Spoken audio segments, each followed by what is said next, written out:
Аялдамаларда, көшелерде кетіп бара жатсаң, кішкентай қыздардың жаңағы электронды темекіні тартып бара жатқанын көп көреміз. Қазақтың қыздары соны түтін шығарып, бұрқыратып ана жерде. Темекі шегуге бола ма? Темекі шегуге бола ма? Және электрон темекі деген нәрселер болмайды. Бір ауыз сөз болды. Болмайды, харам деп айтсақ болады мысалы. Яғни Алла Тағаланың кітабы Құранды ашатын болсақ, ол Құранда темекі шегуге болмайды деген сөз жоқ, әлбетте. Алла Тағала мысалы темекі тартпаңдар деген жоқ қой. Пайғамбарымыз кезінде ол кезде темекі деген нәрсе жоқ болған.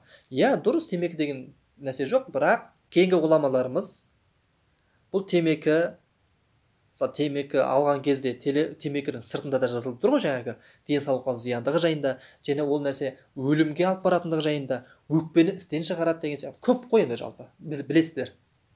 Оны ақыл есі дұрыс адамға дәлелдеудің керегі жоқ, өйткені ол білет болды. Тек қана жаңағы нәпсісін жеңе алмай жүрген, қоя алмай жүрген адамдар ғана сол дауласып сөзді көбейту мүмкін.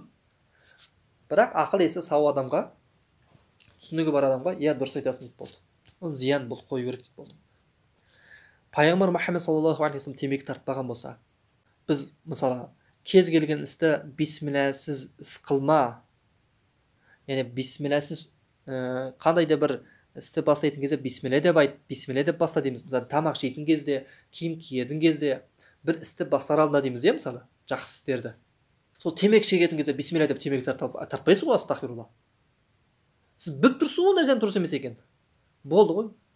Пайғамбарымыз істемеген болса, сен темекі деген нәрсені қайдан шығарып алдыңыз сіз? Сондықтан темекі бірінші денсаулыққа зиян, екіншіден ақшаң далаға кетеді ысырап. Неге сіз оны нәрсені алғанша неге пайдалы нәрсеге жұмсамайсың? Бірақ қазіргі мектеп жасындағы өсіп келе жатқан сол жігіттер мен сол қыздарға, іні қарындастарымызға ол нәрсені қалай жеткіземіз? Олар балалықпен, шалалықпен түсінбеуі мүмкін. Біз барынша дұға жасауымыз керек. Сол қыздар мен жігіттердің әке шешесі сол ұлы мен қыздарына дұға жасасын, түсіндіру керек. Жақсылыққа шақыру, жамандықтан қайтару әрбір мұсылманның парызы. Сізбен біз жүрген жерімізде ескертуіміз керек.